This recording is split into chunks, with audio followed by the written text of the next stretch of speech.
Hello các bạn. Hôm nay Kinh Mẹo Hay xin phép trao đổi thêm với các bạn một số các cái bài toán tư duy của tiểu học nữa các bạn. Đặc biệt là những cái bài toán mà các em hay làm sai. Thấy thì có vẻ đơn giản, đặc biệt là đối với những em mà có tư duy tốt, đọc vào bài toán thấy đơn giản lắm. Bạn Nam xây hồ cá, mỗi cạnh của hồ có 8 viên gạch. Hiện bạn Nam đã xây lên được 4 hàng gạch rồi. Vậy thì hỏi bạn Nam đã sử dụng hết bao nhiêu viên gạch? Vô đọc xong đề toán, những em tư duy tốt là nhào vô ghi bài làm cành liền. Tính ngay, mỗi hàng có 8 viên, mà cái vòng hồ nó có 4 cái cạnh. Vậy thì 8 nhân 4 bằng 32 viên. Và hiện nay thì bạn Nam đã xây lên được 4 hàng gạch rồi. Cho nên sẽ trả lời là số gạch bạn Nam đã sử dụng là 32 viên một hàng nhân 4 hàng bằng 128 viên. Vậy là xuống ghi liền tốc hành đáp số 128, mở ngoặc đơn đóng ngoặc đơn viên. Trong vòng 1 phút đem lên nộp bài cho cô. Vừa quay lưng về là cô gạch cho cái test. Phê luôn 0 điểm. Rồi năm đó coi như mất học sinh giỏi luôn. Tại vì bị một con không rồi đó, thì muốn cứu được lên cái điểm trên 8 là phải liên tiếp kiếm được 6 con 10. Chia ra thì nó mới được có điểm trung bình là 8. Đó mới đạt được học sinh giỏi. Như vậy thì các em sai lầm chỗ nào? Đây sai lầm chỗ này nè các bạn. Đây là một cái hàng gạch đây. Rõ ràng là mỗi chiều nó có 8 viên. Nhưng khi đếm thì 4 viên ở góc này nè, chúng ta đã đếm mỗi viên 2 lần. 1, 2, 3, 4, 5, 6, 7, 8. Và bắt đầu từ đây là đếm 1, 2, 3, 4, 5, 6, 7, 8. Lại bắt đầu từ đây đếm. Đã như vậy thì đúng là mỗi cạnh nó có 8 viên. Tuy nhiên, trong tổng số 4 cạnh này thì có 4 viên ở góc, chúng ta đếm 2 lần. Do đó, bài toán không thể dùng số gạch mỗi hàng, không thể tính là 8 nhân 4 bằng 32 viên được, mà trong này phải dùng thêm trừ 4. 8 nhân 4 trừ 4. Và lúc này nó chỉ còn có 28 viên thôi. 8 nhân 4 bằng 32 trừ 4 chỉ còn 28 viên thôi. Và số gạch bạn Nam đã sử dụng là 28 viên nhân với 4 hàng gạch. 8 lần 4 32, viết 2 nhớ 3, 4 lần 2 là 8, 3 là 11. Như vậy thì đáp số nó chỉ là 112 viên thôi. Đó, về phép toán này mới đúng. Chứ còn hồi nãy hấp tấp ẩu tả là sai liền. Đó thì các bạn nhớ là lưu ý các em, nó hay dễ bị sai cái này lắm. Và cái dạng này cũng như là cái bài toán trồng cây, chôn cột cũng vậy. Rồi và tiếp theo thì xin mời các bạn theo dõi một cái bài toán nữa. Đây là một dạng toán tư duy, dạng toán logic, giúp nâng cao cái tư duy toán học cho học sinh. Và dạng toán này thì các em gặp rất là nhiều, đặc biệt là những em học sinh giỏi phải thường xuyên làm toán dấu sao đó thì gặp rất nhiều. Nó không có khó, tuy nhiên nếu không nắm cách giải thì ngay người lớn chúng ta cũng sẽ rất là bối rối. Đó thì đối với cái dạng toán này chúng ta sẽ giải quyết bằng cái cách tư duy như thế này các bạn. Nhìn vào hình 1 này, quan sát hình 1, chúng ta thấy có rõ ràng là nếu lấy 3 này, tức là nếu lấy 3 rồi cộng cho số 5, tức là lấy ô bên trái cộng ô bên trên 5. Sau đó chúng ta chia 2, chia 2 thì sẽ có kết quả là bằng giá trị của ô bên phải, tức là bằng 4.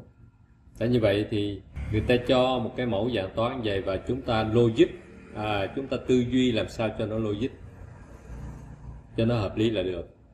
Thì cụ thể ở đây chúng ta có thể lấy 3 nè, cộng 5 là bằng 8, chia 2 bằng 4. Đấy là một cách tư duy. Và theo cái mô típ đó thì chúng ta giải quyết qua tìm cái chữ A của cái hình 2 này. Rõ ràng vận dụng theo tư duy logic bên đây thì chúng ta sẽ lấy, đối với cái hình 2 này chúng ta sẽ lấy 5 cộng 13. Đây, 13.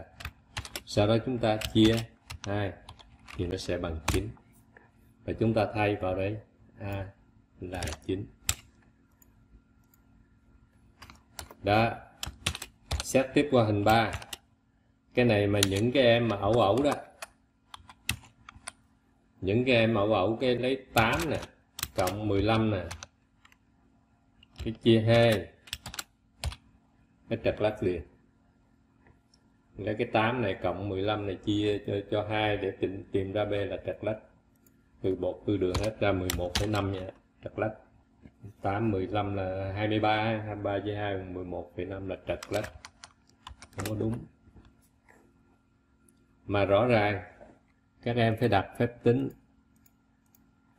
cho nó cụ thể mới giải được, nó mới đúng. Tức là cũng là lấy 8 rồi mới cộng B. Đó. Rồi mới chia 2 thì nó bằng 15. Đó, cái dạng toán tìm x này thì các em đã được học từ lớp 1. Không khó. Đối với chúng ta thì một số người là thấy khó. Nhưng mà đối với các em thì những cái dạng này không khó đâu. Bắt đầu mới suy ra, từ phép tính này mới suy ra nè. Phía bên dấu bằng này á, bên trái dấu bằng nè, chúng ta chỉ để B lại thôi. Còn tất cả số 8, số 2 đều chuyển qua bên phải hết. Chuyển làm sao?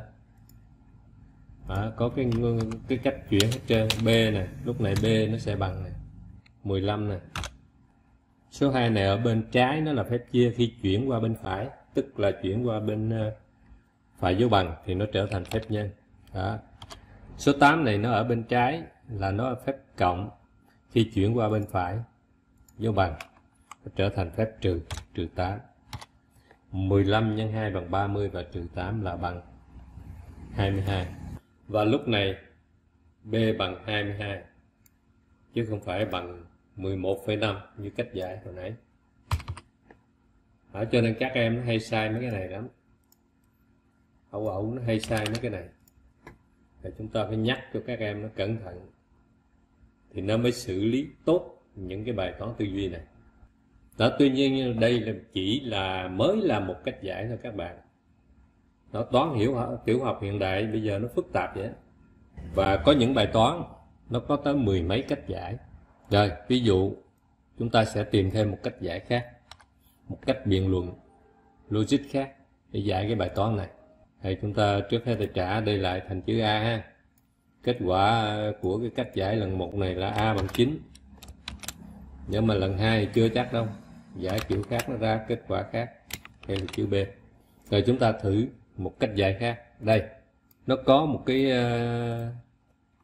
cách biện luận là nếu chúng ta lấy số 3 này nè, 3 nhân 3 rồi cộng với 4 này nè, 4 nhân 4 thì nó sẽ bằng cái số ở trên là 5 nhân 5. Đó. Hay nói cách khác, 9 3 nhân 3 bằng 9 cộng 16 nó nữa 4 lần 4 16 thì nó sẽ bằng 25. Đó là tức là từ hình 1 này chúng ta sẽ tư duy logic và chọn ra một cái mẫu của bài toán này. Đó là 3, lấy 3 nhân 3 cộng với 4 nhân 4 thì nó sẽ bằng 5 nhân 5.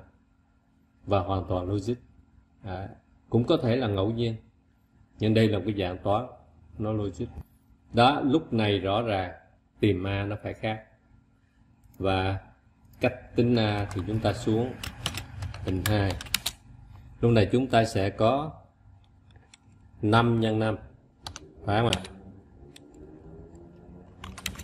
5 nhân 5 cộng cho A nhân A, A nhân A thì sẽ bằng 13 nhân 13. Từ đây thì chúng ta giải tiếp cái phép tính tìm A. 5 nhân 5 là chúng ta có 25. 25 cộng với A nhân A thì sẽ bằng 13 nhân 13. Đưa 3 qua, 16 nhân 10 bằng 160 và 3 nhân 3 là 9. Như vậy thì 13 nhân 13 là sẽ bằng 169. Giải tiếp A nhân A bằng 169. Đưa 25 bên đây, bên trái dấu trừ, nó đang là dấu cộng, đưa qua bên phải dấu trừ, đưa qua bên phải dấu bằng thì nó sẽ thành dấu trừ. 169 trừ 25 bằng 144. Và từ đây thì các em sẽ tính được A nhân A bằng 144, suy ra A bằng 12. Đó, lúc nãy A sẽ là 12, hồi nãy nó chỉ bằng 9 thôi. Nhưng giải theo phương pháp này, theo tư duy này, theo cách tính này, thì lúc này kết quả của A là 12. Cho nên các bạn thấy học sinh làm bài khổ rồi, giáo viên làm bài chấm bài còn khổ hơn nữa. Đó, khi các em biện luận ở cái mẫu hình 1 này nè, là giáo viên phải tư duy ra coi cái biện luận hình 2 của các em giải đúng không. Mỗi em nó có thể có một cách giải khác nhau nhưng đều cho ra kết quả đúng, đều biện luận đúng hết, logic hết, là giáo viên phải chấm đúng. Rồi, từ đó thì các em sẽ giải tiếp hình 3. Như vậy thì đối với hình 3 chúng ta sẽ có là 8 nhân 8 cộng với 15 nhân 15 sẽ bằng B nhân B.